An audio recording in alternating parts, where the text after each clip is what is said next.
Well, Julie is finally fucking here. What's up, everybody? Maybe should I not say the F word in the first moment? Hopefully it's fine. It's fine. Julie is here. Julie is finally freaking here. Are you going to introduce me?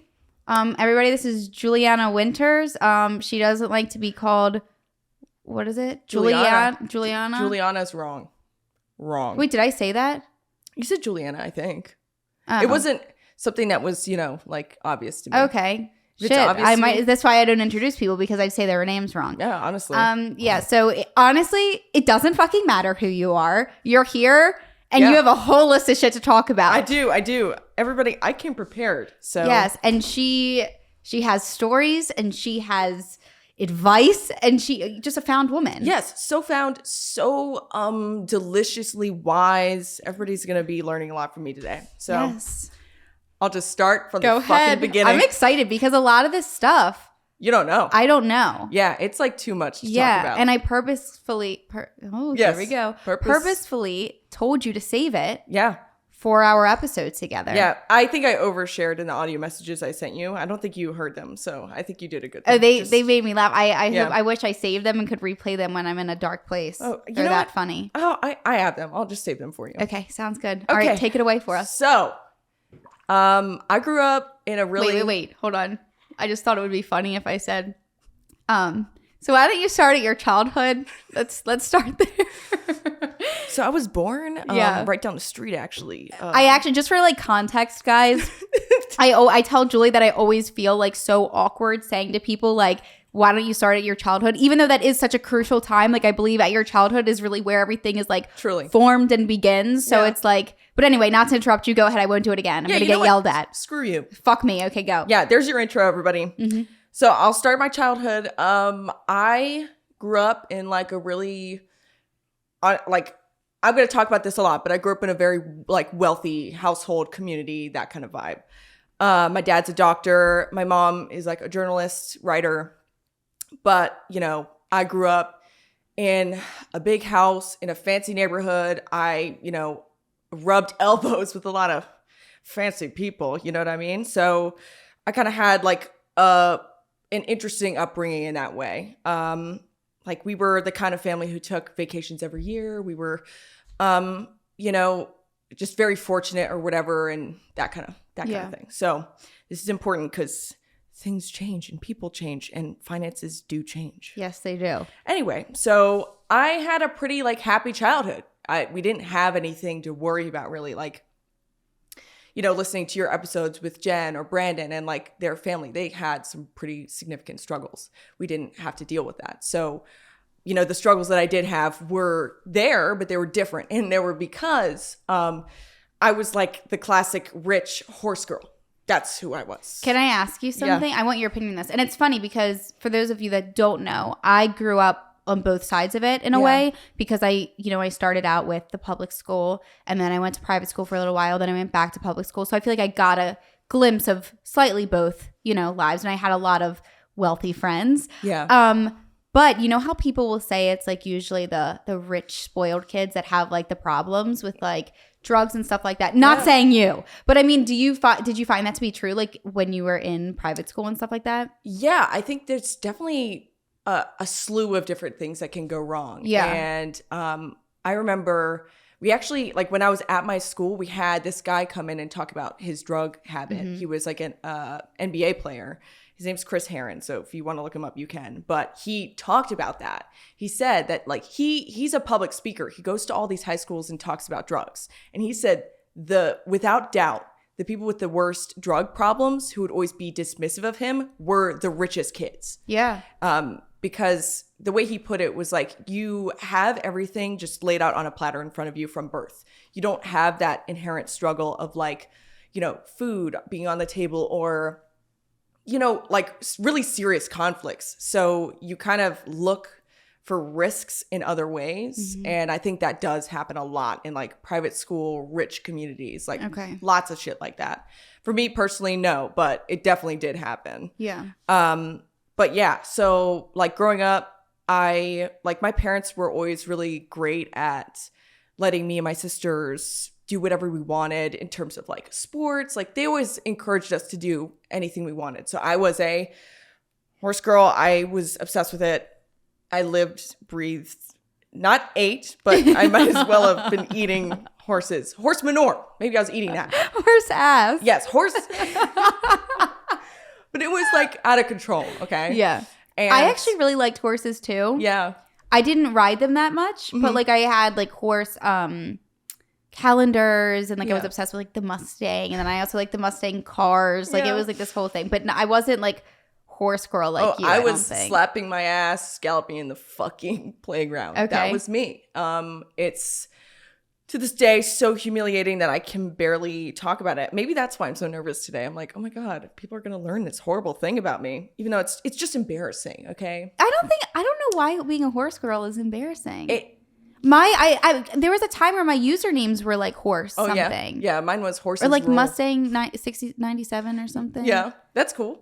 I like that. Yeah. Maybe we would have been friends. Maybe we went to I the think same. we would have. You rode horses too, right? Like not that often. I think maybe once. Oh my God. I thought they were very beautiful. I still think they're such beautiful animals. They are, yeah. And they're really interesting because they really can like sense your emotions and stuff like that. Yeah. But now Julie's embarrassed of that. But I'm so embarrassed. But like as a kid, I was that girl, and I rightfully so got bullied in school. And for being a horse girl. I was like everything bad that you could be as a girl. I was a horse girl, I was a wolf girl, and I was a mermaid girl all at the same time. Okay. I was everything that you could be. I was the vampire girl. Oh, love that. I'm really thinking we would have been friends. No, we probably would have been. Okay. I get the sense that maybe you're the kind of person who's like, did you do that ever? No, I think I was a little bit worse than.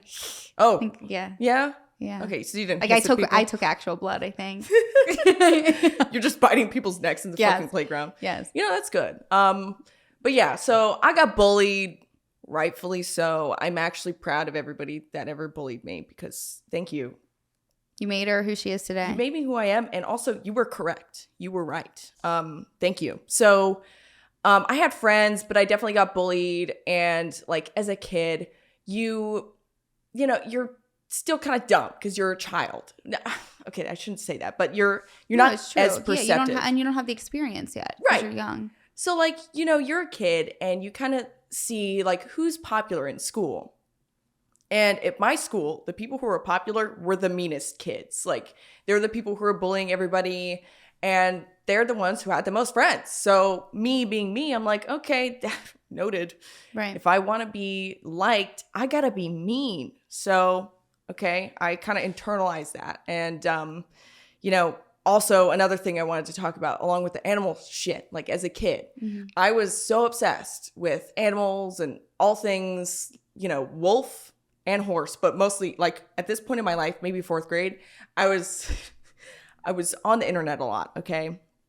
And I was dabbling in activism. So there's this thing called Defenders of Wildlife, and it's basically this website where it's like people who get together to defend wildlife, and they write letters. This is so funny because I was really into like PETA. Really? Okay. Yeah, and like all of that. Like Same I wrote vibe. so many papers growing up on like saving animals and like the circus and stuff like that. Oh my God. Me and Julie are meant to be. No, we're like freaking kindred spirits here. You were just I think you were more proactive than I was. I might have like thought these things, but didn't actually do them. You're like on there like, I'm going to get you fuckers. No joke. I was literally writing emails to our senator, like everybody in this area, and I was making YouTube videos about how Sarah Palin, I think she's a former governor of Alaska, was killing wolves because she would like, it was well documented. She like, I think she had a purse made out of seal flesh, which is like, why would you have that? Yeah. Hello, child. Here's her daily.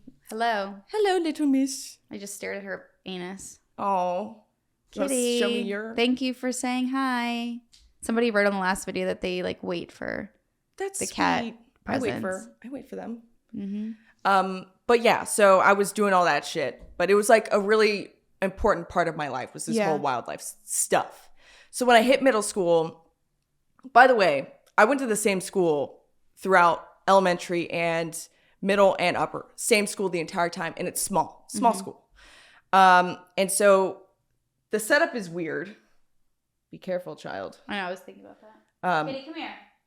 Go ahead. So the setup is really weird at my school because the like your elementary school is co-ed, right? But then it splits off into single sex, but you're on the same campus. Yeah. So there's like a little bit of overlap. Like if you wanted to be in the play, you'd be able to interact with boys, or some classes have like co-ed, except like, in middle school. Like art, right? Right. Yeah. That was in high school is when you kind of interact more. Middle school, they pretty much separate you except for school play. Okay. That's it.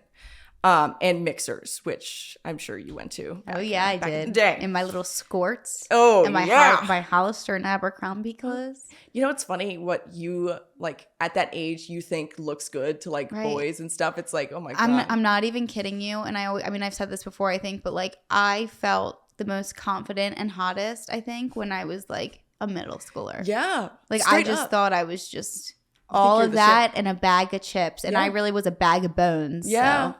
Yeah. It's like okay. It's another level of confidence. Middle school confidence is just like, especially when you tap into that like mean bullying side. Oh yeah. Like it's like this like power or something. Yeah. Oh, for sure. Yeah. And so like the beginning of middle school was weird for me because basically like I was still horseback riding and stuff, but I took a break. I moved to a different like barn and stuff. And at a certain point, my dad was like, okay, I see a lot of head injuries in my work. Mm-hmm. And like people who ride horses get injured a lot. Yeah. You're going to stop now. So that being like a huge part of my life just vanished all of a sudden. Were you really upset about that? I was really sad. Okay. Like, so there was like no option. It was like, you're stopping. Yeah. Okay. And I respect his choice because of course you don't want your kid getting paralyzed from a sport. Right. And horseback riding is genuinely a very dangerous sport. But that same year, this is crazy, but I had 2 dogs growing up, and they're these little miniature pinchers. So they're like, you know, this big, and they were like unruly little things. Okay. They were crazy. And it was horrible. Okay. They would run out. They would get out of our, like fence basically. And one day in like January, one of my dogs, my best friend, like my freaking boy, he got hit by a car and died. Like, it was horrible. Literally, it was one of these moments where you're just like broken. Yeah. I don't know how to describe it. It's just when you lose a pet like that so suddenly, oh my God, it's like, it's some of the worst grief I've ever had in my life. And after that happened, you know, there was, my street was busy. Okay. So little me, I was 11. I decided I'm going to write to the state and tell them that there's a really bad speeding problem on my street. My dog died because of it. And so I did that. I wrote. How old were you? I was 11. Okay. I wrote a letter, handwritten, to, I think, the sheriff. And I said, hey guys, I'd really appreciate it if you sent some state troopers out here or something to monitor the speeding problem in my area. And maybe a few weeks later, we got a call from the sheriff. Really? And he was like, hey, we got your letter. I really appreciate that you said that there's a problem and you offered a solution. So we're going to give you the solution. Wow. And so they had these cops out on our street monitoring. And one day I was going to dinner with my friend and she lived really close to me. So we were just speeding down the road and we got pulled over. It was because of me. Oh. It was because of me. Don't know how much they got out of that little tryst in my neighborhood, but they got us. Yeah. And that was that. So I just wanted to let you guys know, like, I've always been an activist. I've always cared about the planet. And, you know. At 11 years old, you're getting fucking road changes and shit. I mean. Yeah, it was wild. That I feel like that does say a lot, though, because, like, a lot of 11-year-olds are not doing that. I think it's partly like my parents. My mom was involved politically. Like she worked in politics and stuff like that. So I think maybe she was like, oh. Well, it's funny because remember I told you like that was always my like one of my before actually knowing you. That was always one of my main like perspectives of you. Was like she's very smart, very into politics. Like she knows her shit. Oh, well, like you know what I mean. Like that's always how I appreciate that. Yeah, and then just all of these stories and like seeing your videos of you like, you know, being an activist, like it just confirmed all of those thoughts. Yeah, so. I really cared. So basically after these 2 things happening, quitting horseback riding and my dog dying in a really like tragic, horrible way, I was like, okay, this chapter of my life is closed. I'm no longer animal girl. I need to change my personality and I need to start being a bitch. Like you actually like, do you remember this like distinct change or it just like slowly happened? I think it was more slow. Okay. I think it was like, so after you finish like a part of your life, especially a part of your life that is embarrassing inherently, like being a horse girl was very embarrassing for me. And the fact that I went to this tiny school with literally there were 20 girls in my class at this point and maybe like 50 boys or whatever, you still have some contact with them. Yeah. And so you are horse girl. You need to, you know, change. So I went hard left. You know, one minute I was horse girl, kind-hearted little horse girl. Next I was bitch supreme. Okay. You know? Supreme. Bitch supreme. Sounds like something on the Taco Bell menu. Yeah, I love that. And so I just decided like actively I was going to overcompensate and just like project this kind of like I kind of like built a wall around myself. Yeah. Like, okay, I'm embarrassed by myself, so I need to like really just. And you also have this pent up anger of the dog and the horse. Yeah, it's just fucking broken, man. Yeah, I was just done for. And you know, my problems at home were small at this point. Like my parents, honestly, were never like the loving, like, oh, we're gonna kiss each other in front of our kids type of parents. We never had that vibe. But there was nothing really, really wrong yet in our household. Like, I mean, of course, there's shit that comes up here and there, but it wasn't to, you know, a horrific degree. So I was just really like focused on my, you know, personal transformation into bitch supreme. So, so at this point, like 6th grade, you know, we're like my friend group. I was so popular.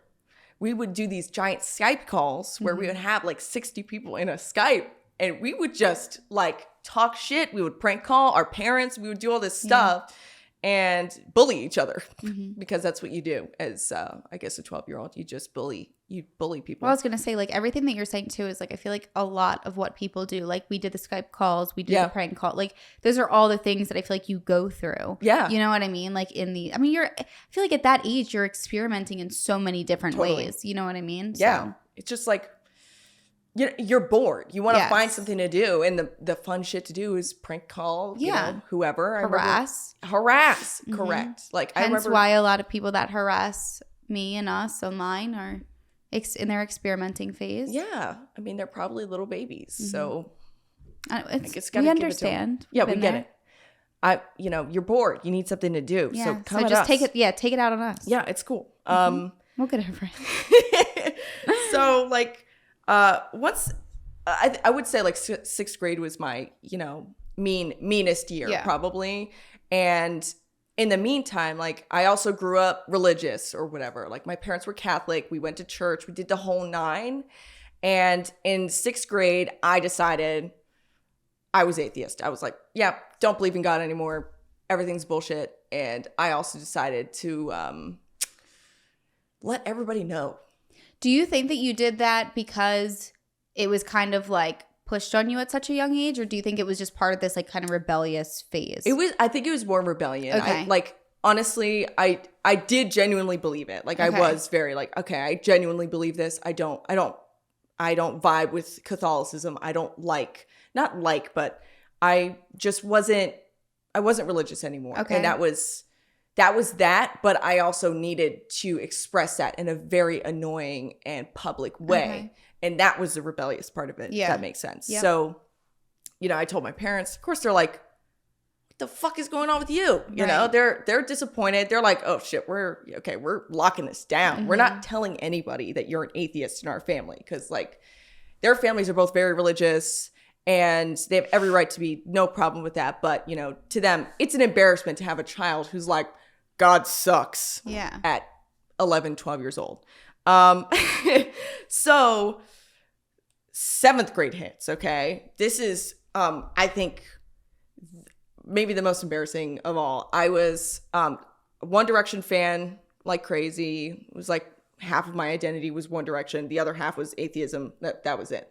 So I was like horrible to be around. When I tell you like the worst person to hang around, like that was you. That was me. Okay. I was insufferable. I was so full of myself. I literally thought I was the smartest person on the fucking planet. I was like, I go to religious school, so we have religious classes. And I remember being like, yeah, you're all fucking dumb. Like out loud you said that? I would say, like, if I thought you were saying something stupid, I would tell you. Right. I would tell you. Yeah. And I had no problem doing that. Just a bitter little girl, man. Just bitter as fuck. And like the funny thing is, like, my real problems really hadn't started yet. And well, it does make me wonder, like, what it is that kind of makes some kids go through that phase. Like, is it like, I don't really know if at that age you can be insecure. Like, people might disagree, but like, how much do you really know at that young of an age to like, I mean, I get that you're kind of just now like, realizing things about your body maybe and comparing yourself. But I just feel like my insecurities are way bigger as I get older than they were then. Yeah. But it makes me wonder because, as we've talked about, like I went through that too of just being a horrible person. I mean, even I'll look back at, I mean, not now because I don't have access to them, but like there was old videos. Me and Rachel used to make these music videos all the time because that was in style. And like the videos of us, of like the behind the scenes clips of us filming these bits, it's like that was my best friend. And just like my voice and the way that I would respond, I mean, I was evil. Yeah. Like there was I don't even know how she was my friend or I had a friend. You know what I mean? Like it was just like, no, move, or like, I'll do it. And it was just like, I don't remember, it was so long ago that I don't remember, but I'm like, did I act that way towards my mom? Was I like that at home? Like, was I just like that with my girlfriends? And like, even Claudia would say when her and I first became friends, I still had some of that. And like, it would make her cry at times because I was so used to being like, you're such a bitch. And like, she wasn't used to being, because that's what me and Rachel were just, I always say Rachel's the one that taught me like my vocabulary of cuss words. Yeah. And then Claudia was like the innocent friend that came along when I was like beginning of high school. And like, I feel like that's when we started to balance each other out. But like, it just makes me wonder like where that, I mean, like you said, maybe because even for me growing up, like I was bullied too for many different reasons, many different times. And it's funny because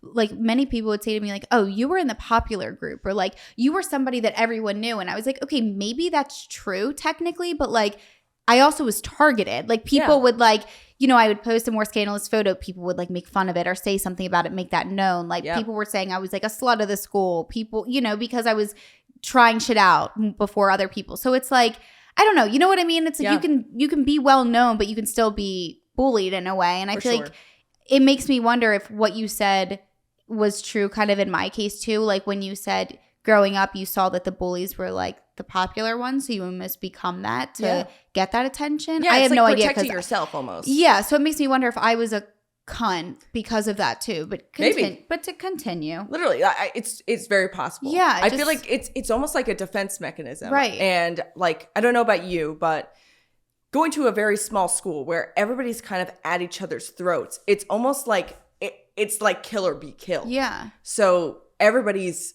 just kind of on high alert all the time, being mean to each other because they think, okay, that either that makes me popular or like I'm just protecting myself. Like if I'm a bitch, then people will know not to be a bitch to me or whatever the fuck, It's silly. It's it's your childhood kind of like molding into adulthood, but you can't really navigate it. It's weird. Yeah. And like when I was in 7th grade, I was just really struggling with my personality, let's just say that. And I'm gonna tell a story that I think people need to hear. I've told it publicly a couple times, but I don't know if I've told you this, but in 7th grade, I was turning 13 in October or whatever, and October was the month where 7th graders go on this trip to like a campsite, and it's just what was it called? Echo Hill. Did you ever? Okay, no, I went to Genesee Valley. Okay, yeah, I remember those trips too.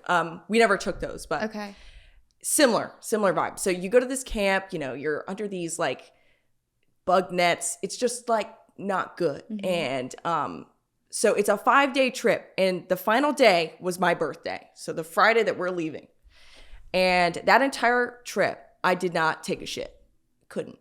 Because the bathrooms at this place were just rancid. It was like the smell of sawdust, shit, piss, and that pink gas station soap. You know that smell? Ew, Julie, I can't believe you like remember the exact scent. Okay? It's so vivid in my head. Like I could smell it now. Yeah. And it was so bad that I could be in there for longer than it took to just pee. I couldn't shit.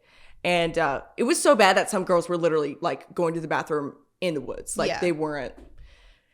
And that was a whole problem in itself. But anyway, the day of my birthday, I'm full of 5 days worth of crap. Yeah. And the last day we have lunch and they have me skip around the room in front of like 100 kids that I don't know. They don't go to my school. Why were you skipping around the room? This is my birthday. They're like, okay. They told you to do this. Okay. Literally. It's humiliating. Okay. And so I had to do that full of crap, literally just chunked up in there in that, 13-year-old body.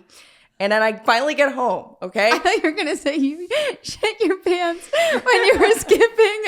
That would have made it significantly worse. But it will get worse. So I got home, my first task, shit, okay? I was on the toilet for maybe 2-3 hours, long time. And I later on that night, as is custom, your parents give you a birthday cake. And what did I get on my birthday cake? It said, "Happy birthday, Audrey." That's my sister's name. It said, "Happy birthday, Audrey." And I said, "Excuse me? I just shit for 3 hours. And you're going to give me a birthday cake that says, "Happy birthday, Audrey"? Okay. Interesting. So my parents hate me. And then later on that night, Audrey was out. Mm-hmm. And my eldest sister, Lauren, was like at college. So she wasn't home. But Audrey was home. And she was in high school. And and I get a text from Audrey saying, "Hey, I left this shirt in Mom's room. Can you go grab it real quick? I'm coming by to just pick it up." And so it's like, okay, fine. Mm-hmm. So I just walk right over to my parents' room. And they are fucking. My parents are fucking. Wait, you saw it or you heard it? I heard the grunts. I heard the bed. No. And what a horrible birthday, Julie. I'm so sorry. And I swear to you, like, in all my years, they started fucking after they gave you the Audrey cake? I guess they're like, oh, great. We really did a good one today. Yeah, let's go, team. And then they just, what the fuck? Took it to the bedroom. Okay. Okay. But it was just, not what you want to hear on your birthday. No. I don't ever want to think about my parents boning. So hearing it was just another story. And that was literally the one and only time that ever happened. I ever heard anything. And so the second that happens, the second I hear it, I bolt to the other side of the house. And like my house was pretty big. So like just literally if you have like an east wing and a west wing, I went from both. East to west. Just east to west. Gone. And I say this is how I end the story every time because it's true. It is the only time I've ever actually contemplated killing myself. It is. It's the one time I've been like, yeah, that's a good option. Yeah. Oh my God. And I called my sister. I said, yeah, you're not getting your fucking shirt. I'm not going in there. Oh my God. Did you ever tell your parents you heard it? The next day. What did they say? I was like, you guys scarred me for life. And they're like, oh, well, okay. They felt bad. I think they're embarrassed. Yeah. And, I tell the story like to everybody I meet just because I think it's so funny. But, right. Thanks, guys. No, that's a good story. That's funny. Thank you. So this year, like that set the tone for 13. Okay. And it was all downhill from there. So at that point, I'm like One Direction fan. I'm reading fan fiction. I'm doing all this shit. Contemplating suicide. Contemplating suicide in the meantime, too. And all of a sudden, I don't know when it happened, but I discovered the band The Clash. And The Clash is like a punk band from 70s, 80s. Okay. And their music is like, it's for like a 13-year-old to be listening to, it's like, it doesn't add up. Let's just say that. Not that it's like bad, like vulgar or anything like that, but it's like hardcore. It's political. It's like really, it's like a lot. And I decided that I was therefore smarter than everybody in my grade because I listened to a band from the 70s and 80s. Okay, I was like, everybody's stupid. They're all listening to this drivel. They're listening to Justin Bieber, and I'm here listening to The Clash. I'm so much better than them. And this is where my superiority complex just skyrockets. Okay. So I already think I'm like smarter than everybody. Mm-hmm. I already think I'm like God. Literally, I'm like, and you saying that is fucked up because I actually started a religion, and I'm not even joking. I said I am God. Like as a joke, I was like, okay, let's follow Judaism.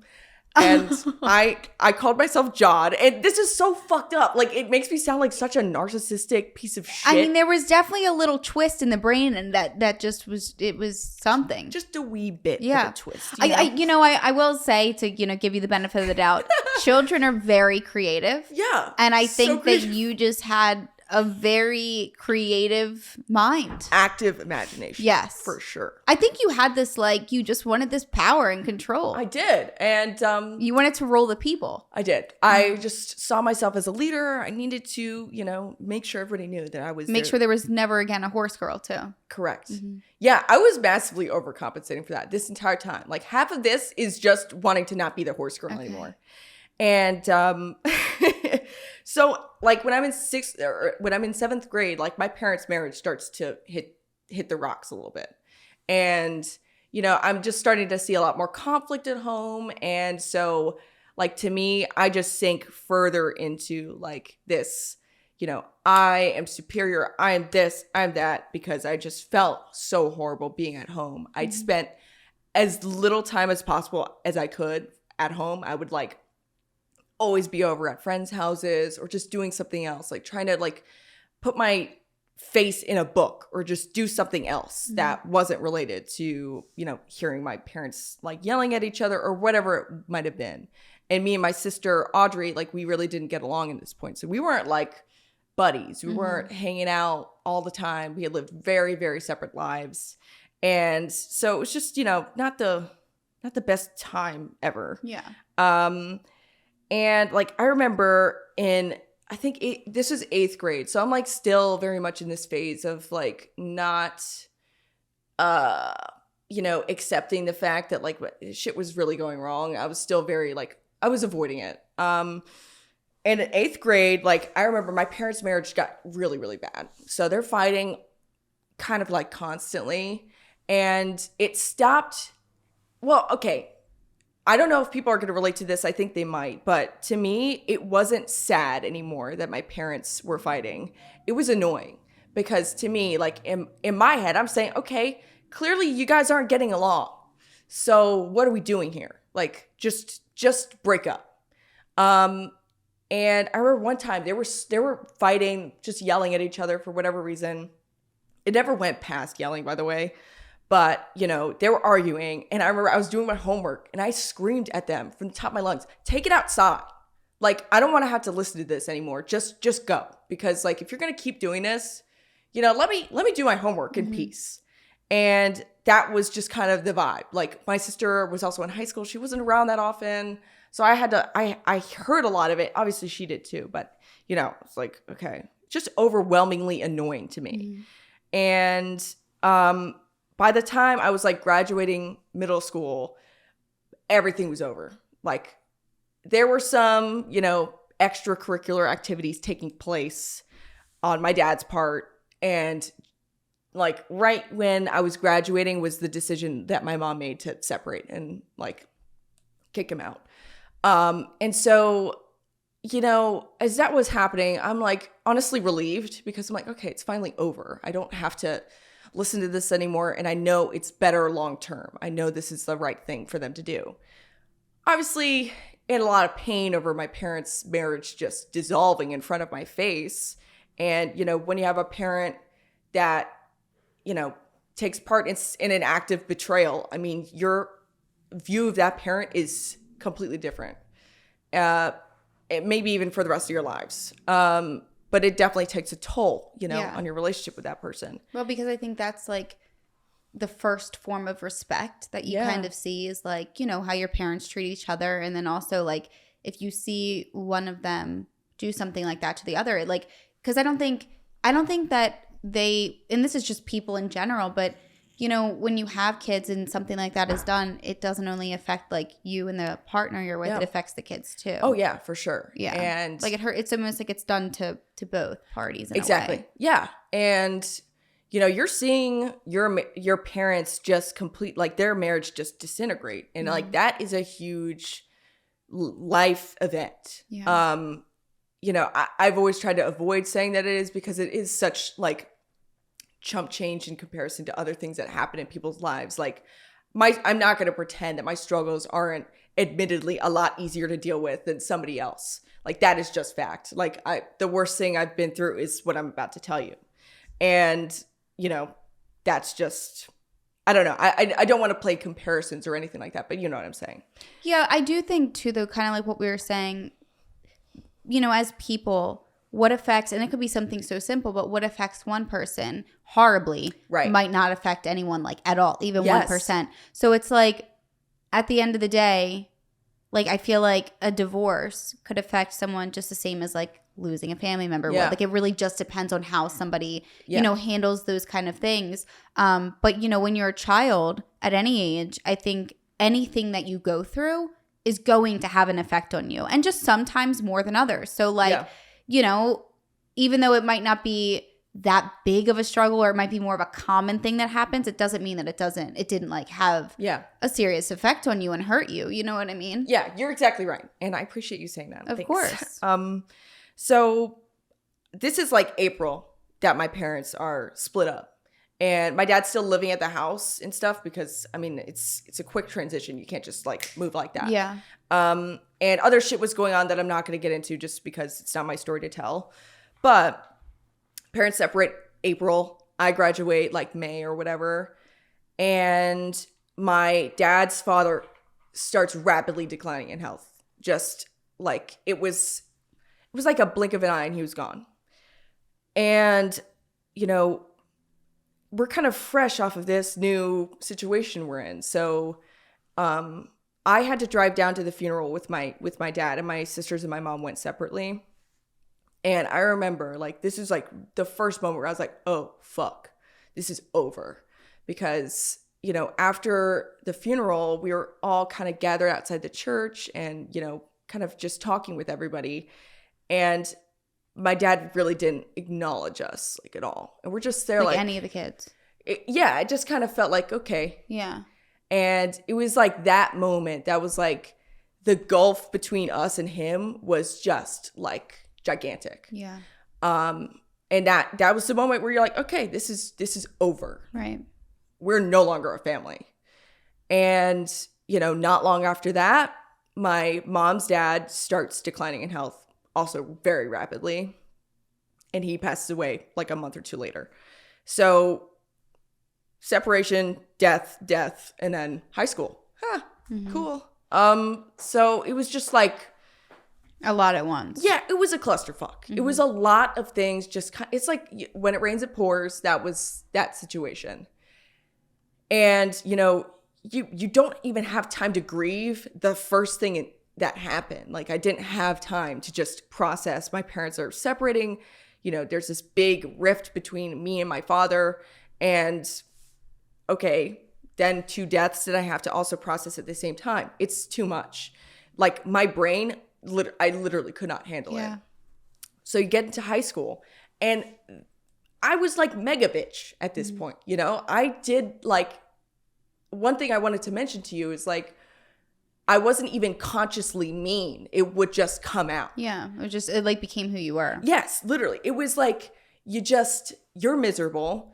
And it's not even like you're consciously like, oh, I want to make people miserable too. It's like, it's just not even crossing my mind. It's just like radiating off of you naturally. Yeah, exactly. It's just like seeping out every which way. So like I said before, thinking like, if I thought that somebody said something dumb, I would tell them like, why are you saying this? Or just, you know, not being very nice about it. Okay. Let's just put it that way. Yeah. Was not nice about things. And like at this point, I'm no contact with my dad. I don't talk to him. I'm not. How long would you say that you guys didn't talk? I want to say we did not talk like nicely for like 2 years. Okay. Probably. And we went maybe like 6 to 8 months without talking at all, I want to say. So just really bad relationship at that point. And, you know, kind of going along with what I was telling you before of like my music taste and thinking I was so above everybody else. I started just spending most of my time online because I felt like I could find a community there that I couldn't find at school. So I was really into Tumblr. I had like, you know, a bunch of followers there. I was on classic rock Tumblr talking about rock music. and thing. Sex, drugs, and rock and roll, you know? Yep. So little different than mine, but still the same. Same idea. Just a wee bit. I wasn't doing anything physically, literally just hanging out with people online and finding communities there. And so when I hit 9th grade, I'm on Tumblr like all the time, but then I also start going on Omegle a lot. Yeah. A lot. I'm talking every day. I would go on alone. Oh, okay. And this wasn't even like, I don't even know how to describe like what it made me feel. I think I just got a thrill out of like messing with people on there and just talking to different people, because I wasn't there to look at the, you know, guys with their dingles out, you know, playing with them. That wasn't what I wanted. I was just like, okay, I'm just going to talk to these random strangers and enjoy myself. Lie about my age. I'd say I was 18 when I was 15. So bad decision making starts right now. Just really doing some stupid things.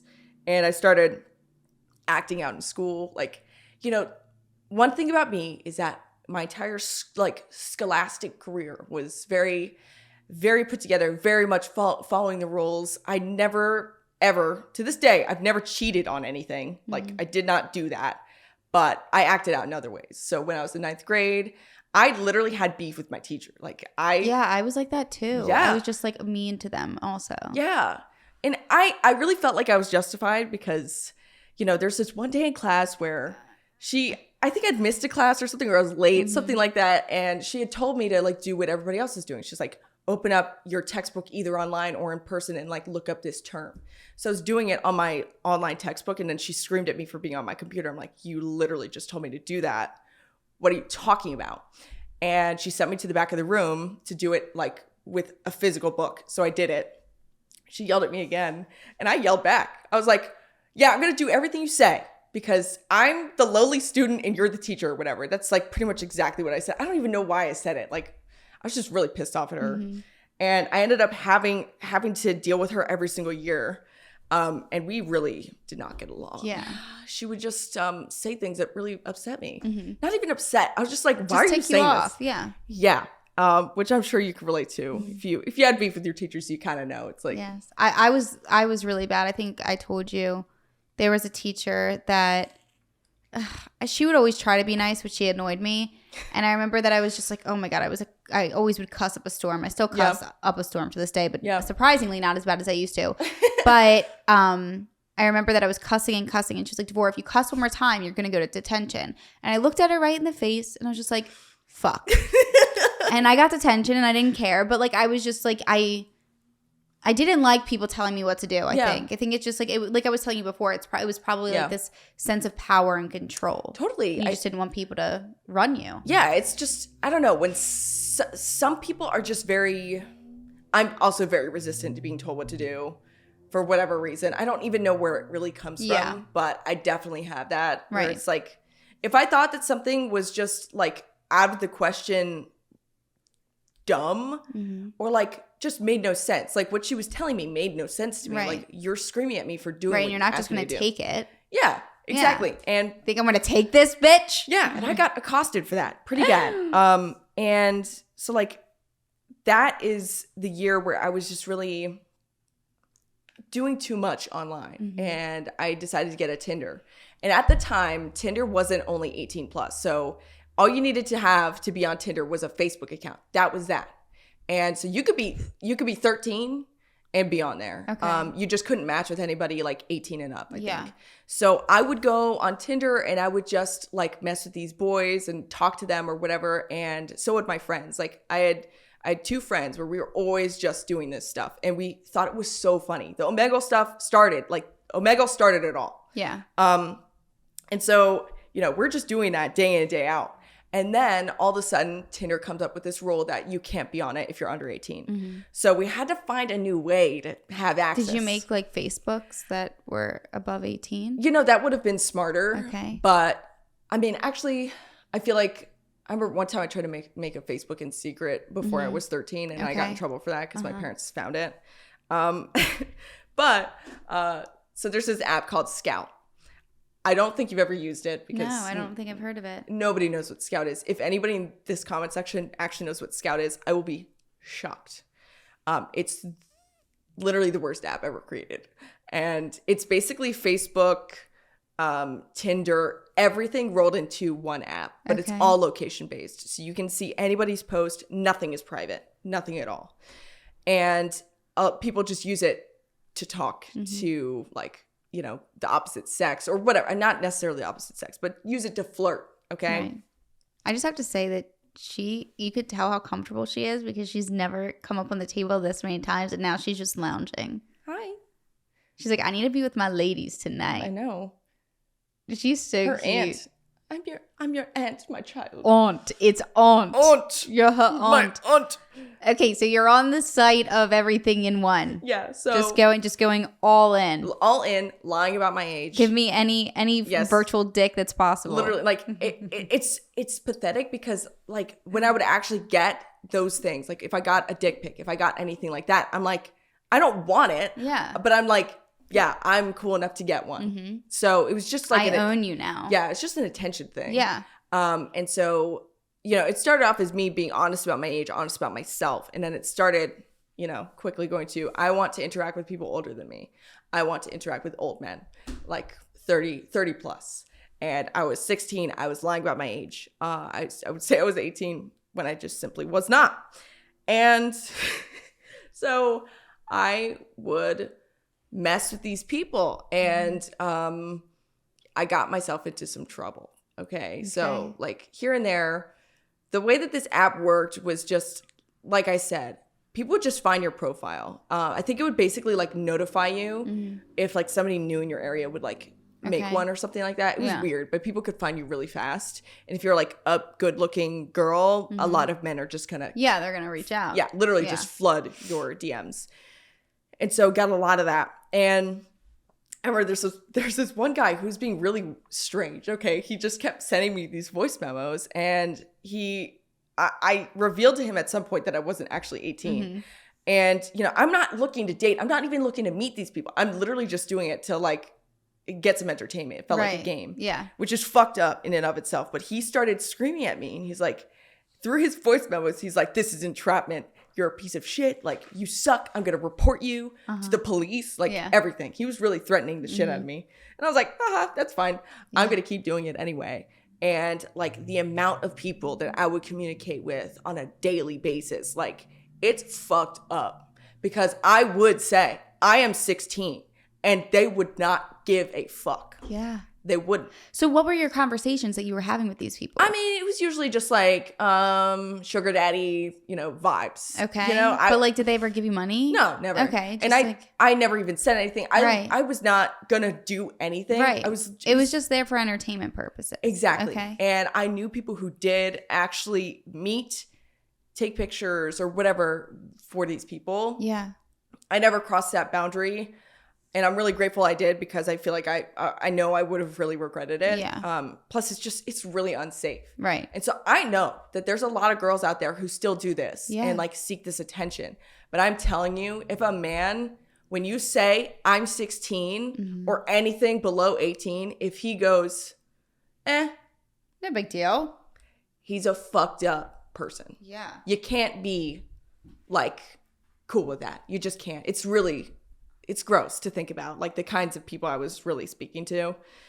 And I ended up kind of stopping at some point. And did your parents ever find this out? Yeah. Okay. Not good. Not good. I'll just leave it at that. It was How did they find out? They found out because actually, I don't know how much my mom knew. And I was only living with her. But my dad found out from my sister, like completely by accident.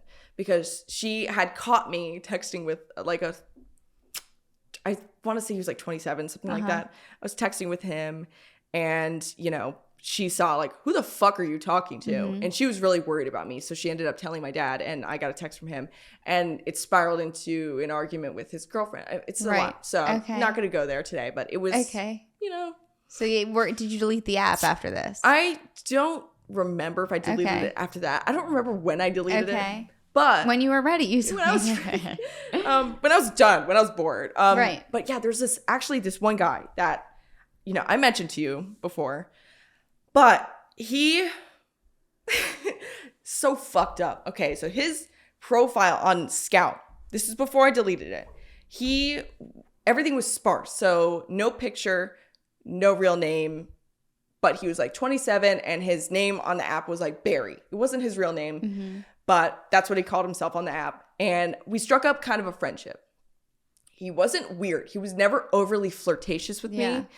And so I felt comfortable enough, and we had like interesting-ish conversations about like shows that I liked that nobody I knew liked, or, you know, like stuff like Twin Peaks or whatever. Like nobody in my grade was watching the things that I was watching. Did you say how old this one was? Well, he was 22, supposedly. Okay.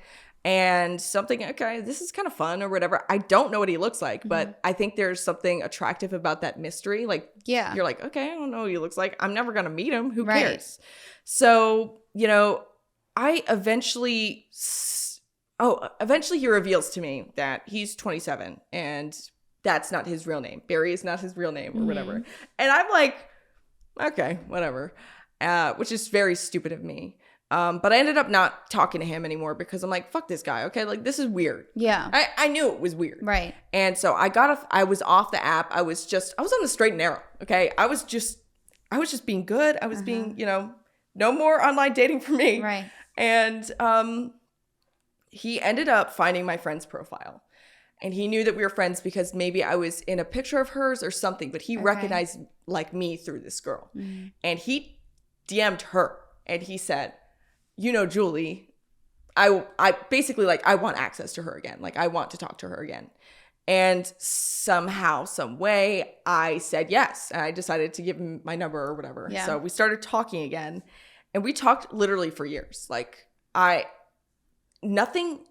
it was so weird because he annoyed me. Yeah. He actively annoyed me. Like, the things that he would say, I was just like, you're so like, can you just stop being like this? But I liked the attention. He was also, like I said, never really flirtatious. He wasn't that weird. Right. And so it was like, whatever. And one day he like stops texting me out of the blue. And I'm like, I don't care because I don't give a fuck about this person. I'm like, that's so mean of me to say, but like, I don't care that he's not talking to me anymore. So I never reached out. Right. And then all of a sudden, months later, he pops back up again, maybe even a year later. And he's like, hey, what's up? And I was like, hey, why are you just suddenly appearing out of nowhere again? And he's like, I just wanted to test you to see if you'd interact with me again. I'm like, okay, you're literally like 28 at this point, and you have issues. So at that point, I'm like, I'm over it, done, whatever. Not going to talk to you anymore. And, you know, I knew his full name at this point. I knew like basic stuff about him. But I never like Googled him. Right. And I decided to like last year, and I Googled him, and I found out that he was in prison or jail for peeing on Starbucks merchandise in a Target. He pissed all over it. And oh my God. I don't know why. But when he felt like it, he was probably pissed that he wasn't fucking hearing back from you. I know, he's like brokenhearted. Yeah. Decides to take it out on the Starbucks. Yeah, he's like, I can't talk to a minor anymore. What am I gonna do? So he did that, and then that's the picture you sent me of the piss pants man in Starbucks. Okay. Yeah. So seeing that picture, I was like, oh, okay. That's one of my previous potential men. Yeah, very good. I know how to pick them, and you can show Nick that. Or this was who was before you. I actually should. I know I told him about it, but I didn't show him the picture. Yeah, you need to show him the picture. I think he'll get a kick out of that. The picture is special. Yes. To say the least. To say the least, really just great. And so that was what I was kind of dealing with at that time. Yeah. Lots of weird people like that. That was your online dating phase of men that were way too old for you. Way too fucking old, and really just like needy. Like just you could tell that they weren't right in the head. Yeah. I mean, you can't be right in the head and talking to minors when you're almost 30. Yeah. But like he really was not. And like actually physically in the physical world, my life is really just different at this point because like I'm sophomore year. My friend group decides to turn on me. Okay. So I just had a little bit of a low point. Was there a reason you think, or? I don't want to get too into it because it's like a lot, but, I just think like there was a fundamental mismatch of like interests and, I won't say anything more of that. It's just, they didn't like me anymore, which is fine. And to be fair, I was not my best self, so I can't even really fault them. You weren't likable at the time. Not a likable girl. Not everybody's favorite. But they decided to all kind of turn on me, had no friends all of a sudden. And it was like the first time where I actually had a fucking moment to like really have everything that had happened in the last year or two really sink in. So like no friends, parents divorced, deaths in the family, all hitting all like just at the same time. And it completely leveled me. Like, you know, rock bottom, that was rock bottom for sure. Not doing well. I ended up like finding like a new group of friends. I started hanging out with theater kids. I was never a theater kid, but I was kind of like adjacent. It's kind of in that vibe. So I started hanging out with like these seniors and whatever, and I had a really good time. Like I actually felt like accepted. I felt like found my people or whatever, but they graduated, so that didn't last long. Well, I think too, like it seemed like you went through a couple different personalities and identities that it probably was finally like, okay, like I found this new one after hitting rock bottom. So it was probably more of actually who you were. Yeah, it was definitely like finding a new sense of self and just feeling like, okay, this feels better to me or then whatever. Supreme and Mega Bitch. Supreme Mega Bitch. Theater bitch now? Literally. Honestly though, like being bullied like that, like being cyberbullied to the degree that I was the kick in the ass I needed to stop being a fucking asshole. And I will say, like, definitely took some time, but it was one of the hardest lessons I've ever had to learn. Like, don't do that to other people. Yeah. Don't be. Sometimes it takes, whether it happens to you and you know how it feels directly, or growing up and just kind of like seeing how evil the world is and how important it is to share more kindness because this world is so fucked up. I feel like it's either like one of those few things that kind of make you realize like, I probably really shouldn't be this horrible to people for no reason, basically. 100%. Yeah. I ended up kind of going on like a little bit of an apology tour, like apologizing to people I'd been mean to, like consciously. Because honestly, I will say there's stuff that I'm probably still not conscious of that I did that I was just like, just not even thinking about it. Right. You know? And I mean, I think I told you too, like there was multiple people years later Yeah. that I've like tried to follow on Instagram and they've just declined me, or like girls that have told me like, you really like ruined my middle school years. And I'm like, huh? Yeah. Like, cause I don't remember it like that. Like, yeah, I was a bitch, but I don't remember actually having that horrible of an effect on people. And I remember when the one girl told me, I was like, I'm truly so sorry. Like, I didn't know. Yeah, I had no idea. Like, and honestly, thank you for telling me, because now it's like, at least I have the chance to apologize. But it's like, there's a lot of things that I think you just you don't even realize, you know, like, I mean, you just in general in life, you don't realize the effect that words and stuff can have. And that's why, everybody listening, it's so important to like, I think this goes for everyone. It's just like, you don't always have to say and share what you're thinking, because even if to you it makes sense or it's stupid or whatever else, it's like it could really hurt someone. Absolutely. And it does not matter if you're not share it thinking with your about friends if it's bugging you and itching you that bad. I usually just tell my mom, because she doesn't really seem to like answer back or judge. So I'm just like, oh my God, this motherfucker, blah, blah, blah. And then she just listens, or my grandma. But it's like, you know, if you really want to get it out, it's like about get it out to different people than to like the direct source. Right. It's just like it hurts people. Absolutely. Or write it in a fucking journal, you know? Right. That's a good point too. Also, just having aged, I have so much less of that kind of thought process. I'm not thinking mean things about people anymore. You're not like deliberately like working as a bitch. Yeah, basically. Exactly. Yeah. Like that's what that, you know, I had been for so long, just thinking so negatively about people around me, thinking I'm, you know, I know that there's no God, so you're stupid, or whatever I'm fucking thinking. But it really was a huge, huge experience for me to have that done to me. I was like, okay, yeah, that's over. Yeah. That's just going to cut the shit. Mm-hmm. Granted, I will say, like, I definitely wasn't perfect immediately. Okay. There's definitely shit that I needed to learn beyond that. And I'm still learning. Everybody's always growing continually. But, you know, after that happened, you know, you get leveled at certain points in your life. That was an absolute leveling for me. It just leveled me. And so, like, going into junior year, I was just very, like, I guess, tentative. Maybe that's the right word. Timid, kind of. I don't think I have the capacity to be timid, to be honest. I'm not the kind of person who's like. No, you don't come off that way. Thanks. Even if you are. Well, yeah, I definitely, like, I knew how to present myself confidently, whether or not I was confident. And I just kind of like, You were more reserved? Yeah. Okay. Yeah. Like, just, I had fewer friends. Okay. And that was okay. Didn't care. I was like, okay, this is, it's what's done is done. And we're not going to really, patch things up. I did patch it up with some other people. But anyway, I was still like miserable. I wasn't good yet. I wasn't happy. And I'm a junior at this point. I start having this crazy existential crisis because I watched Interstellar. And there's this moment where Michael Caine's character, spoiler alert, dies. And he's like speaking as he dies or whatever. And that was the moment that I internalized, oh, I'm actually going to die one day. That's crazy.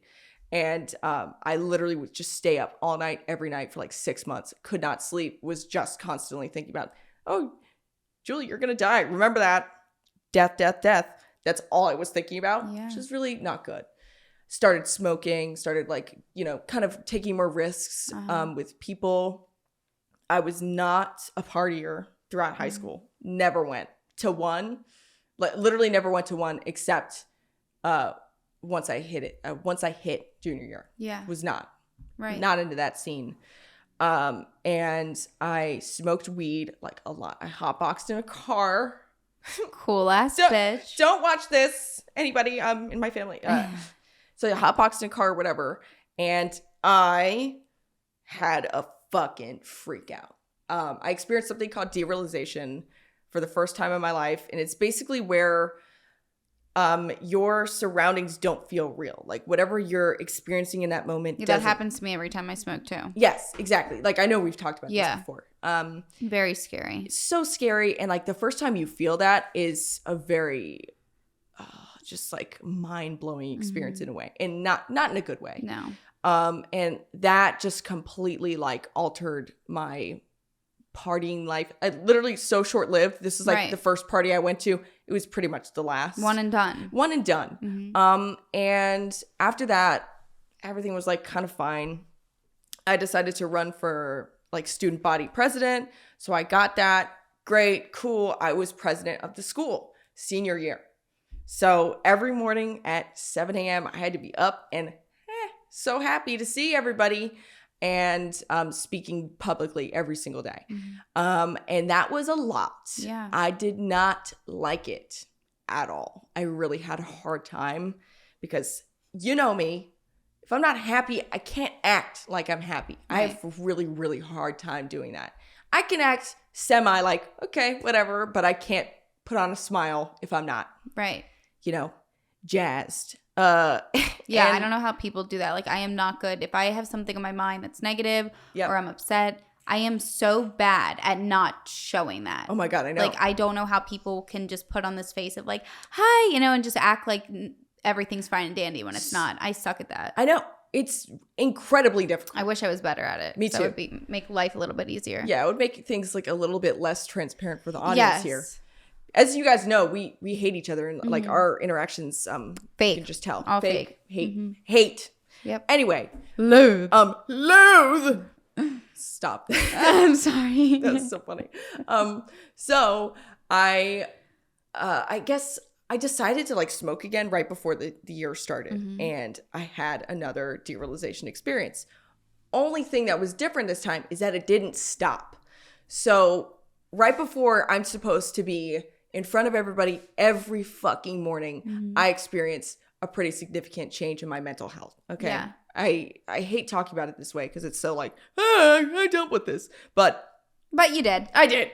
So I'm literally just like kind of like out of my mind every single morning. I remember the way that our morning assemblies worked was that I was basically the MC. So I had a list of things that I had to go through every single day, introduce people. There was always a senior speech. So one senior or two seniors every day would make a speech, and then like going through like announcements, whatever. So there's one day where a particular girl had spoken, and I remember I was like just going about my day, and people were talking about the speaker, and I literally said, that didn't happen yet. Like, I don't remember that.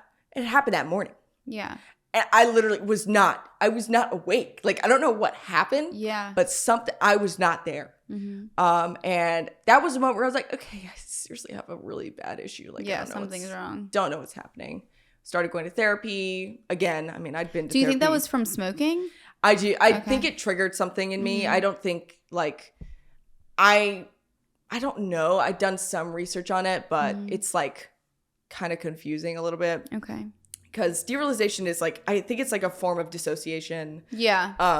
And there's like dissociative identity disorder, definitely not what I have, but there are just a slew of things that like, I've never been truly formally diagnosed. I have discussed it with a therapist, but not like a psychiatrist or anything. But anyway, yeah. So I think it was because of the smoking, because that's the first time I ever felt it. Right. And yeah, it's just not good. And I really hated being president, not only just because I'm like suffering, but it became like a PR role. And as we're just talking about, for somebody who can't pretend I'm like happy and just doing well, pretending I'm loving my experience and I'm loving my school was really, really, really hard for me. Right. Because I saw so much shit that I didn't like about my school. And when you're president, you have a fuck ton of responsibilities that you basically are an employee of the school. You gain a level of knowledge about the way things work that nobody else has. Yeah. Except for like the vice president who's kind of working with you. And it's too much. I was responsible for suspending people. I had a lot of responsibilities that were too much for a high schooler. Like, they basically have you on this board of people who, it's called the disciplinary board, and there's also the honor board. So I was on honor board. I was president of honor board. So we would have students come in who had cheated or anything else, and your responsibility is to come up with a sentence for them. So you literally, like, as a high schooler, as however old you are, there are freshmen in this group, and you have to convene together and say, this person deserves 4 days suspension or an expulsion or whatever for whatever they've done. And you basically like put that towards the headmistress or whatever, and then she decides what to do. But you are responsible for here. Interesting. It's like a trial. Yeah. Like you're literally a tribunal. It's like, it's a lot. Yeah. So it was too much responsibility. I don't think they'll change that. It's like a lot on a kid too. It is. And like I'm 18, but it's like, I guess in a way that's them trying to like you said, give you guys some sort of sense of like, take responsibility. Here's the consequences. Don't do it yourself. Yes. You know? Yeah, absolutely. And also like be a voice for the students because we're there advocating for them, even though we are ultimately suspending them for things we are supposed to be there to be like, yeah, don't do that or whatever. And so senior year, like my mentality towards other people has really changed. So like I'm no longer this person who's really looking down on other people in my class.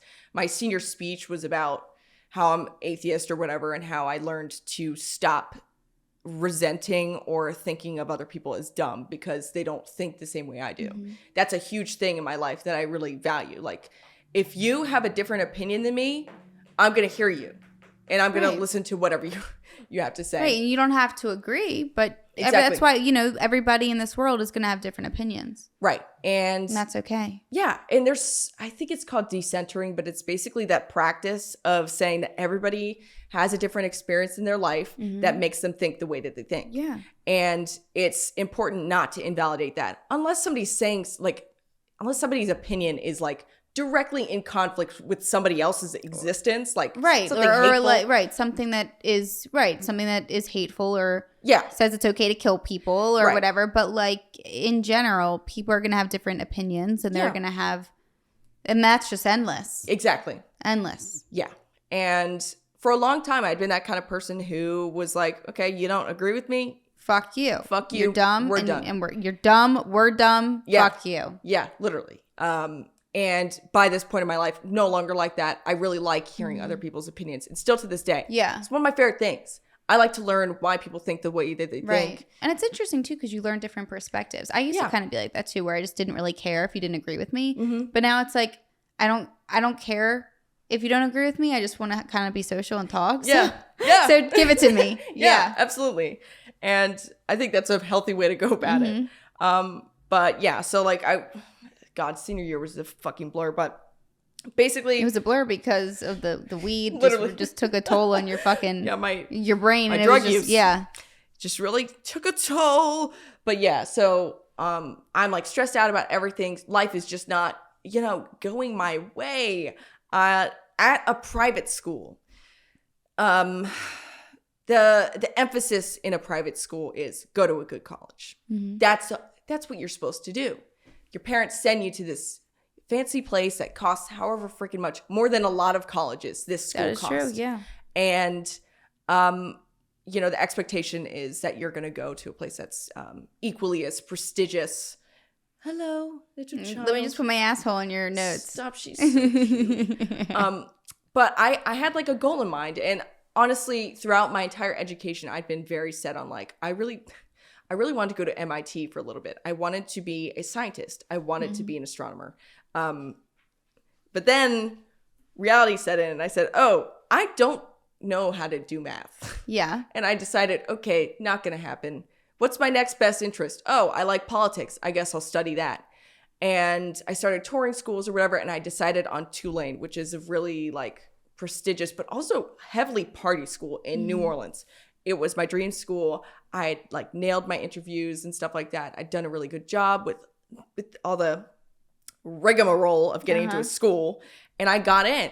And I'm like hooting and hollering, hell yeah, I got in. Lucky me. Good job. And I didn't really focus on any of my other applications because I didn't care. And what ended up happening was tuition. Tuition is $70,000 there. Wow. 70. Ooh. A year? A year. It's probably more now because this was in 2018. Wow. Yeah. 70,000. And the scholarship that they offered me, or financial aid, it wasn't even a scholarship. It was just like not even a drop in the bucket. And at that point, family can't afford it.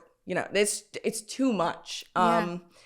And I actually didn't even really touch on this, but after my parents divorced and everything, like my mom and I downsized. We moved to this, just townhouse kind of like nearby here.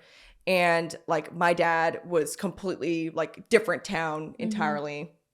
He even moved out of state at one point, but we're not. So your original childhood home gone. Okay. And somebody else had moved in it like that. They'd moved in, or we had moved out the end of my freshman year. So we hadn't been living there this entire time. Finances were completely different than they used to be, for a slew of different reasons that again can't get into. Yeah. But I will say it does involve a Hillary Clinton conspiracy theory, but don't do research because I might get in trouble. Okay. And I'm not actually lying about Hillary Clinton. She is involved. Anyway, the finances weren't there. Okay. Finances weren't there for $70,000 a year school. So couldn't go. And like all of a sudden I'm like, shit, what the fuck am I going to do? So I decide next best thing, I'm waitlisted at UC Santa Barbara. And how much was tuition there? I think out of state, it's still really expensive. Okay. It's like 60 grand, something like that. And in state, I think it's 30 with like room and board. But my mom and I were like, my mom was looking for jobs out there. So we're thinking, okay, we live there for a year and then we can get in state. So the whole plan was basically like, okay, if I get into UC Santa Barbara, I'm going there. If I don't, I'm going to their community college. I did not end up getting into UC Santa Barbara. So I went to the community college there. And boy, was it in bad. California? In California. Okay. So my mom and I moved out together. Also, like end of school, graduating and stuff, I meet Nick.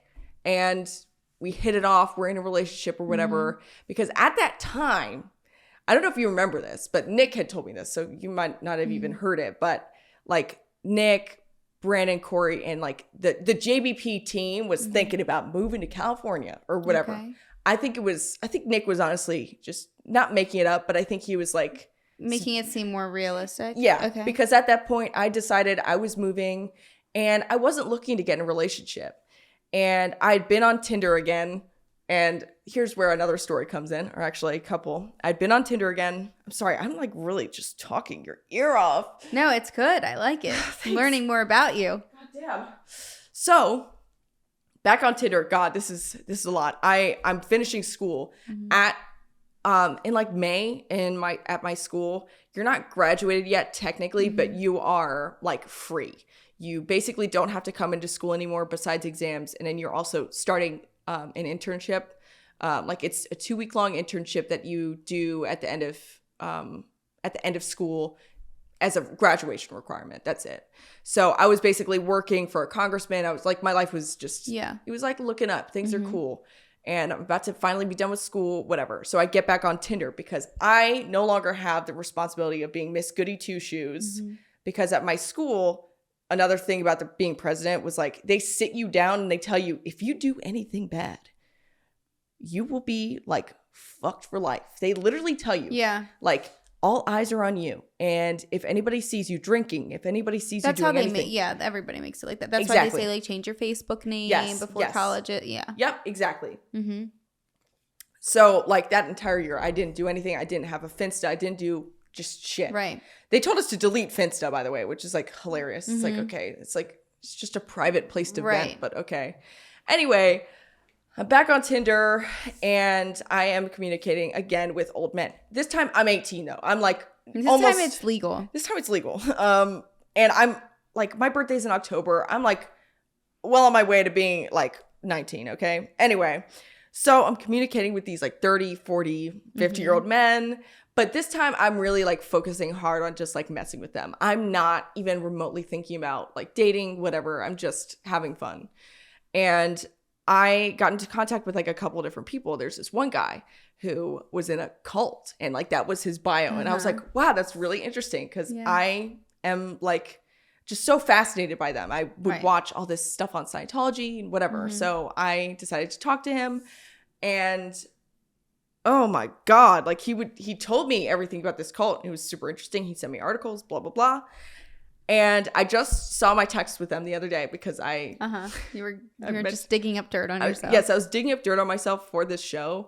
And holy fuck, the way that this guy spoke to me is so gross. Like, oh God. He would say stuff like, how are you 18? Like, you can't possibly be this smart or this blah, blah, blah. Most people your age are idiots.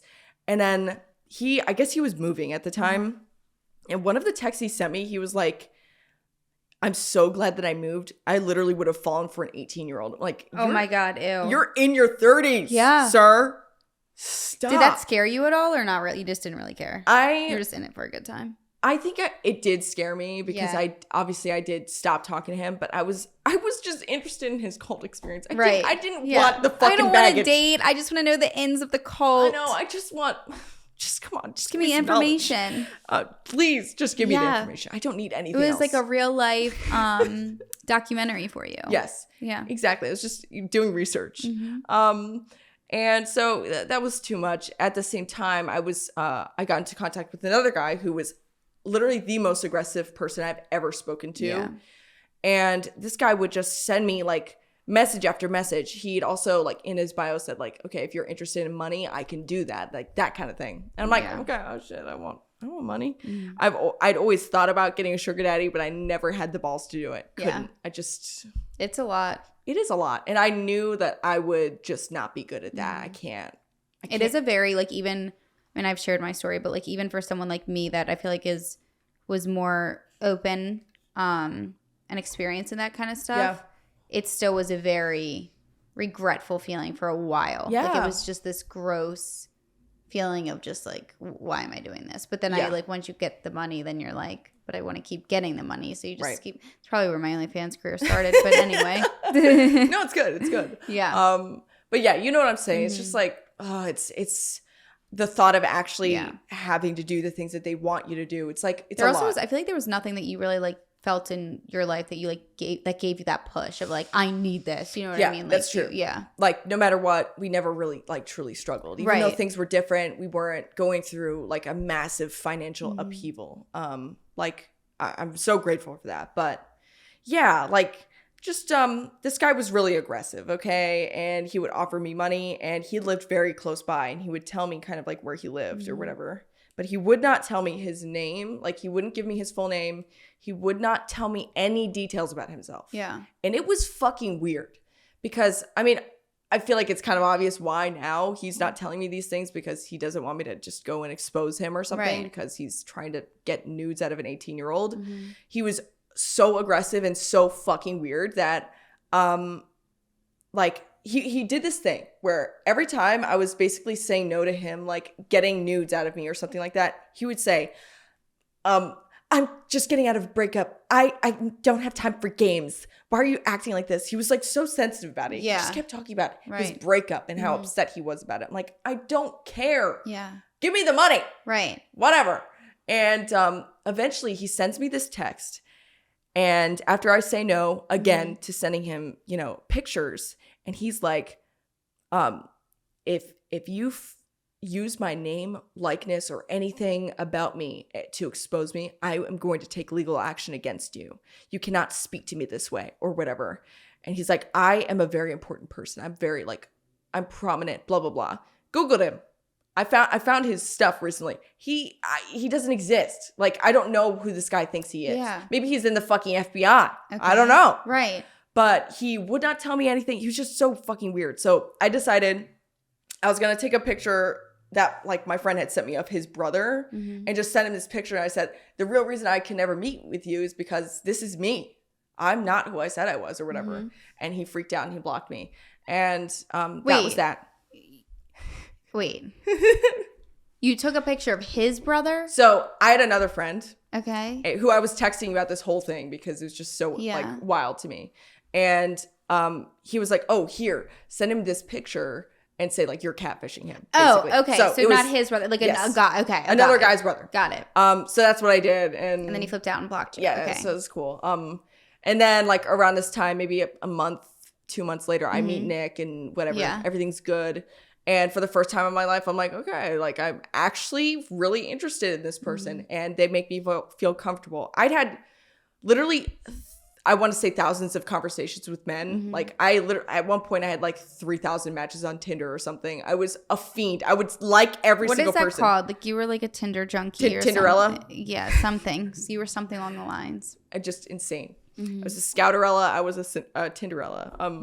God. And everything in between. Everything in between. Yeah. Omega-orella. Yeah. Anyway, so once I meet Nick and I'm like moving and everything is kind of like changing, everything was fine for a little bit. And then I got on birth control and then I just went fucking nuts.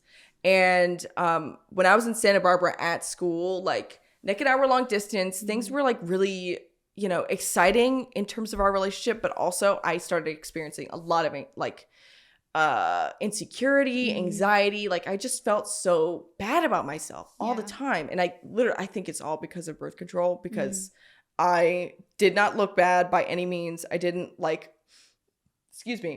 think I honestly had a little bit of like body dysmorphia or something, because like looking back on my pictures, I'm like, I am so thin. I'm like, it's like gross, almost. Not gross. That sounds so mean, but like, I'm like, what's gross to me is how much I hated myself when I looked decent. Yeah. Anyway, so hated it, moved back here for multiple reasons. Nick being one of them for sure. I just wanted to be closer to him. I always kind of knew like he was really going to be something special.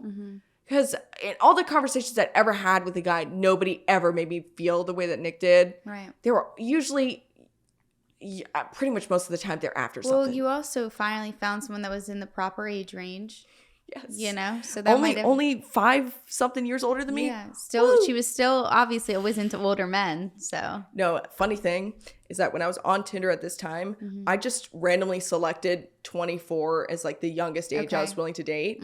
And he was 24 at the time. So if I had said it even a year older, I never would have met him. That's crazy. So fucking weird to think about. And he even told me like he was maybe like a few days away from deleting the app. So it's crazy to think that we would have just been. Right. Never have met. Never crossed paths. I think if we had never met, I would have gone down a very dark path. Yeah, I was going to say, like, I feel like since you've been with him, maybe, like, it's made you have, like, I feel like already it seems like you had kind of gone off in many different directions to, like, find yourself. But then I feel like going down his direction in that relationship, it made you branch off into like a million other directions. You know what I mean? So definitely. It's like it gave you even more experiences. Yeah, absolutely. And I think that what I was lacking in my life was stability. And like for the first time, I had this. Right, because you never dated anybody, Nope. right? Okay. No, like I had, gone on dates with like one boy, actually two different boys or whatever, but nothing ever came of it. Right. And just nothing ever felt right. And always like when I was with Nick, pretty much like from the first time that we even started texting, I was like, this is somebody that I can actually see myself being comfortable with, wanting to see, and all that stuff. And he gave me that stability that I always needed. And he also taught me to like stop taking myself so seriously, because you know how Nick is, and actually everybody in this group is. Yeah. No holds barred. You get roasted. And I needed that. I needed like a good person who could roast me, but also like not take it personally when I roast him. So like I could get my little bitchiness out here and there, but like it's never serious, and I'm never hurting anybody's feelings. Yeah. But yeah, so all that happened, and with school, I know you wanted to talk about this, but I decided to study political science. Like it was, like I said before, can't do math. I knew I couldn't do something in STEM, because even though I knew like that's more lucrative, that's the smarter thing to do, I just knew I would struggle, and I'm not the kind of person who can handle struggle. Yeah.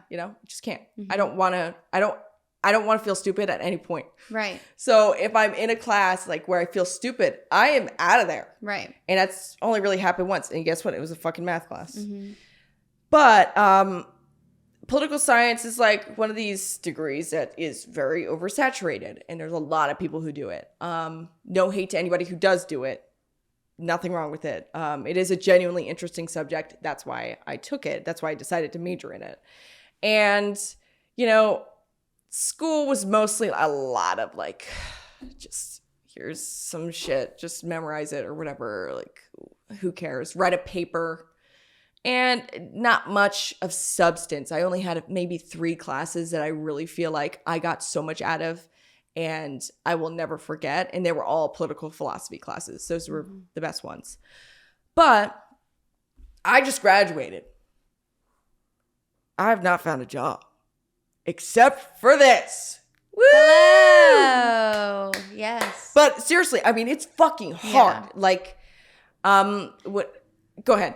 I was just going to say, like, that's because when you were saying, like, I wanted you to touch on it, I think that it's really important because, and I've seen this happen too. There was a kid that I knew, brilliant guy. I feel like did everything right that he could have, and never really, and straight A student. I mean, and never got the job that he wanted. He probably still, I mean, who am I to talk? I don't know. But like, I feel like there were years went by that I was friends with him that I feel like he never landed a job that he truly loved and wanted based on his major. And I just feel like it is important to talk about because, and I know Brandon kind of touched on this too, not saying college isn't important. You know what I mean? I think it's good to have the degree. It's always there. Like I have a degree, as you guys know, and I wouldn't want less than what I have. Yeah.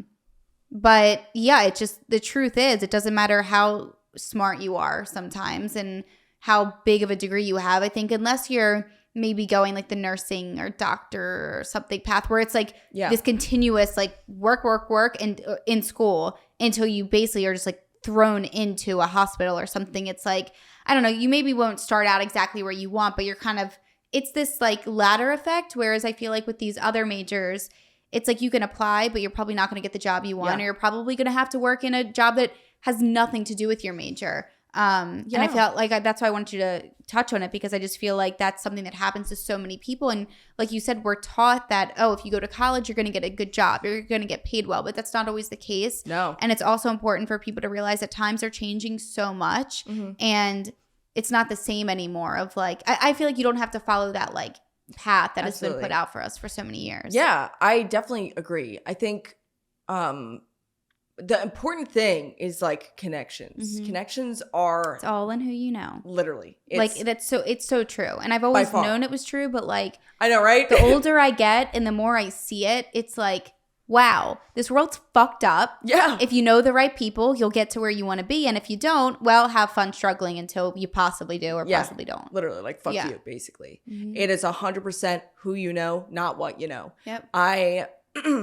I did not make any effort in my college career of making connections. I did not care because like half of my life was spent I would have school half the week, and then half the week I'd be hanging out with Nick and hang out with you guys. And like during COVID, things got super weird because you're not in school anymore. Everything's online. And like I had to do school at my dad's house, which is in like bumfuck. Yeah. Okay. I'm not making any connections there. Mm-hmm. Also, you're not going out at that time because it's COVID or whatever. So, how are you supposed to make these just excellent, great friendships and connections with people who are going to get you where you want to go? Right. It's really hard. Mm-hmm. And like, that was one thing that my school, like my high school really taught me was like, you should do as much as you can to make good connections with people and interview or whatever, like do whatever you need to do. But at the end of the day, I didn't do it. Right. And look where I am. I'm just in this shitty little studio doing the worst work I could possibly be doing. Yeah. I'm just suffering. Right. I'm suffering. Right. And this is why you should go to college and get a master's and everything else so that you're not suffering like Julie. Yes, exactly. But seriously, I mean, I have this job because I know you and we're friends and like we're passionate about this. But like, if we were in this situation, where the fuck would I be? Right. Like, I got really close to potentially securing another job. And the thing that's happening now is like places are stopping hiring because there's a recession. Yeah. And then it's looming. like sometimes too, it's like even when you can sometimes get the jobs that you apply for it's like a lot of times they don't pay you for the amount of hours you're putting in. Absolutely not. And then it sucks because it's like even though you're getting like a base pay or whatever, it's like, okay, but I'm working every day from this time to this time and half the time you're in the office. It's times are, and with COVID, things are so different too because now people don't always want to go in anymore and they don't really have to. So it's like then it's the struggle of like, well, I don't want to go into work. I want to work from home. Yeah. So it's like there's a whole bunch of shit that's going on right now. And like I'm so grateful that I have the space and the time to do this because like we're building something that we're passionate about. And I'm lucky that I can live with my dad as of right now and like not have to worry about like, crazy rent payments or whatever, because rent is a whole freaking other thing, as you know. You're about to turn what? How old? 23. So getting old. Yeah. But yeah, like, let me see if I have anything else on here. Yeah, that's pretty much, what the vibe is. It's just, it's hard to get a job. So Julie's opening a GoFundMe. I am. Please donate She wants to move out on her own. So if you guys could help, any help is appreciated. The podcast will stop if you guys don't pay me. Yeah, it will. $100,000. Yeah. So that I can live. Thank you. Yeah. But no, I think that that's a great fucking come up story. No, seriously though. I think it's really good because like as you're telling me all of this stuff, it's crazy how I feel like there's so many young girls, whether it be high school or even college, that could really, really relate to everything you're saying. Because like I said, like I feel like you and I have very, very different experiences. But a lot of things you said, like I think like I went through those phases too. And it's funny, this is really random, but just kind of like a thing to make you understand in a way. But I was on TikTok and this girl was like, it was just it wasn't even filmed that well. It was like a dark quality video. But the screen was like what life in your mid-20s looks like. And it was literally like her at the gym, her like making maybe like oats. And then it was like her with her cat. And then it was like literally like everything that I feel like at least 80 to 90% of what I do. Yeah. And it was so crazy to me because I was like, wait, I'm not actually, I don't want to say I'm not actually that unique, but like sometimes you feel like alone in what you're doing and like you're on this journey alone. But in reality, there's so many other people that are on the exact same journey or path as you. And maybe not the exact in the sense of like what they're doing in their free time. Like some people might have different hobbies or whatever else. But it's like, I just feel like there's a lot of people that your story is going to like resonate with because whether it be like the divorce part or like the school part and like going through a phase of just like being unhappy and like miserable and like shedding that off on other people. And there's so many people that come out of college with a job come out of college without a job and struggle to find one and are still struggling. And those are very common realities. Definitely. And I think that that's something that's really relatable and helpful for people to hear because you know, obviously since we are on social media, it's very easy for people to watch videos and watch stuff and be like, oh, she has it so good, or like, I wish I had it like her, but like, you don't actually know what happens behind the scenes. So I think it is really cool that you're able to share all that. And you know, you just have a really good fucking story, and you're just amazing. And I'm so happy that you could be my fucking guest. Oh my God, thank you so much. I'm just glad that my producer could come on and just share her shit. Okay. Yeah. Actually, I want to add one more thing. Go ahead, add it. To inspire the people out there. So something else I wanted to say was just that, you know, everything gets so much better with time. So like the whole divorce shit, my family just disintegrating in front of my fucking eyes. Mm-hmm. That has completely like pretty much evaporated. Yeah. You know, as time goes on, it's been almost 10 years since everything first happened. Like my relationship with my dad is better than ever. Mm-hmm. My relationship with my sisters is fantastic. Like I think time, distance, and like just kind of all of us each absorbing like what has happened and, you know, dealing with it apart and then kind of coming together and talking about it is fantastic for us. Like all of our relationships have improved exponentially since that first thing happening. Except for my parents' relationship. That is irreparable. Mm-hmm. But, you know, I hope that one day it'll improve. Who freaking knows? But time is growth. It is. And I think when people say like, oh, time is like the best healer, it never seems that way. And you really don't see it until like years go by and like you see yourself changing as a person and improving in things that like, you know, like you become a better person. But it really is, time is growth. Seriously. Yeah, absolutely. So if anybody out there is just struggling with, you know, your parents are getting divorced, literally any problem, I promise you, years ahead of right now, you're going to feel a million times better. And it'll probably help you really grow and transform into a person, hopefully, for the better. Yeah. But even if you have those down days, Julie's been with you. And I've been there too. And if you're in your supreme mega bitch phase, we feel ya. Yeah, we're with you. Well, that being said, thank you, Julie. Thank you, Devorah.